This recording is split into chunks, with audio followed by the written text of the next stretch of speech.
आयोगाला आवाहन केलेलं आहे आणि मागणी केलेली आहे की बल्कमध्ये चुका आहेत त्या तुम्ही दुरुस्त केल्या पाहिजे.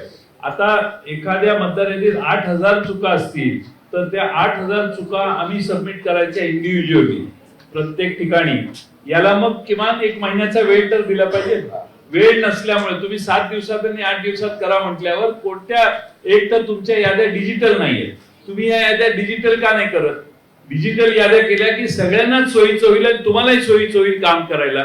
या याद्या डिजिटल न करण्यामागे एक षडयंत्र असं आहे की या याद्या प्रिंट करणं, टाईप करणं, त्यात पुन्हा त्याची कॉपी काढणं, त्याचं मग कंपॅरिझन करणं, मग त्याच्यात दुबार मतं काढणं, या चुका काढणं हे शक्य नव्हतं. आम्ही मॅन्युअली हे सगळे काम केलेलं आहे. महाराष्ट्रातल्या 288 मतदारसंघात गेल्या 2, 2.5, 3 महिने काम करून आम्ही बऱ्याच गोष्टी काढलेल्या आहेत.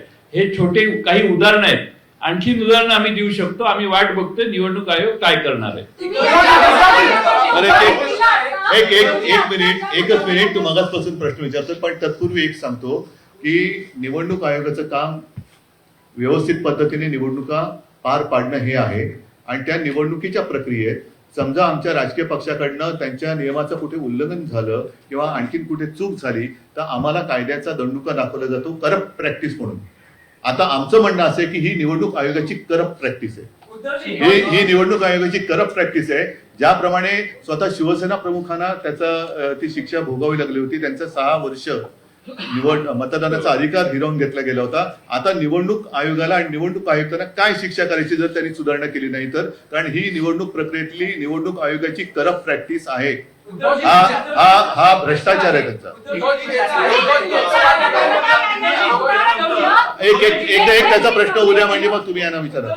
मतदार याद्यांमधला जो घोळ आहे राष्ट्रीय स्तरावर त्याचा फायदा एनडीएला होतो आहे आणि राज्य स्तरावर त्याचा फायदा या निवडणुकीत आपलाही आरोप आहे आणि संशय उपस्थित झाले की महायुतीला झालाय. तर असं हे लक्षात घेता किंवा हे आरोप लक्षात घेता निवडणूक आयोग मग केंद्रीय असेल किंवा राज्यातला भाजपसाठी हस्तक म्हणून किंवा भाजपच्या दबावाखाली काम करतोय असा तुमचा आरोप आहे का? त्याच्याबद्दल आम्ही स्पष्ट पत्र दिलेलं आहे ज्याचा वारंवार आता उल्लेख झालाय की गेल्या विधानसभा निवडणुकीच्या आधी 1 महिना अगोदर एक व्यवस्थित स्पष्ट शब्दामध्ये पत्र दिले. त्याच्यात भारतीय जनता पक्षाचं नाव लिहून आम्ही ते पत्र दिलेलं आहे.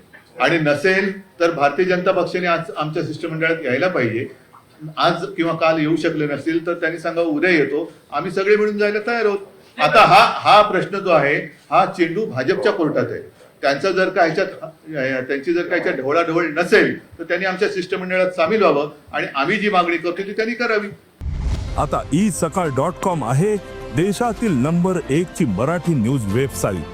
प्रत्येक अपडेटसाठी isakal.com ला नक्की भेट द्या.